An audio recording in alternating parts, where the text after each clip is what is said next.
ఇంకొక పక్క బడుగు బలహీన వర్గాలకు ప్రాధాన్యత ఇచ్చాం. సామాజిక న్యాయానికి పెద్దపీట వేశాం. కుప్పం నియోజకవర్గం ఉంది. నా సామాజిక వర్గం లేదు కానీ ఈ వెనుకబడిన వర్గాలే నా సామాజిక వర్గం. 40 ఏళ్లుగా గెలిపిస్తున్నారు. అందుకే రాష్ట్రంలో 8 మంది కేబినెట్ మంత్రులుగా బీసీలను పెట్టాం. ఇది ఒక చరిత్ర. 24 మందికి 8 మంది బీసీలు ఉండడం చరిత్ర అని చెప్పి కూడా నేను మీకు తెలియజేస్తున్నా. ఈరోజు 4వసారి నేను ముఖ్యమంత్రిగా ప్రమాణ స్వీకారం చేశాను. ప్రమాణ స్వీకారం చేస్తానే పోలవరం పోయాను, అమరావతికి వెళ్ళాను, అసెంబ్లీ సమావేశాలు పెట్టుకున్నాం, కేబినెట్ సమావేశం పెట్టుకున్నాం. తర్వాత నాకు ప్రత్యక్ష దేవుళ్ళైన కుప్పం దేవుళ్ళని కలవడానికి ఇక్కడికి వచ్చాను.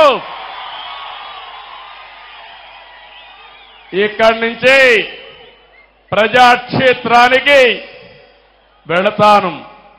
వెళ్లే ముందు మీ ఆశీస్సులు తీసుకోవాలని, మీ అందరితో కలిసి మాట్లాడాలని, మిమ్మల్ని చూడాలనే ఉద్దేశంతోనే నేను ఇక్కడికి వచ్చాను. నేను ఈరోజు ఒకే ఒక విషయం మీ అందరికీ విజ్ఞప్తి చేస్తున్నాను.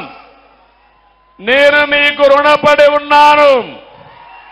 5 ఏళ్లలో మీ రుణం తీర్చుకుంటానని మరొక్కసారి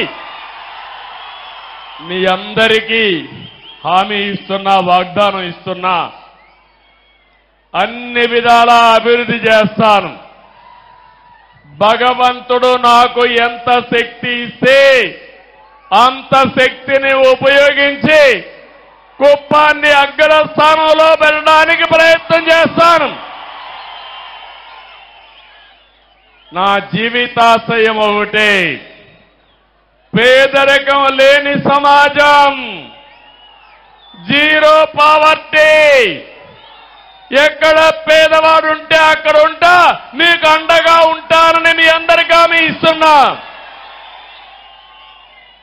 అందుకనే ఒక్కసారి చరిత్ర కూడా మనం ఆలోచించుకోవాలి.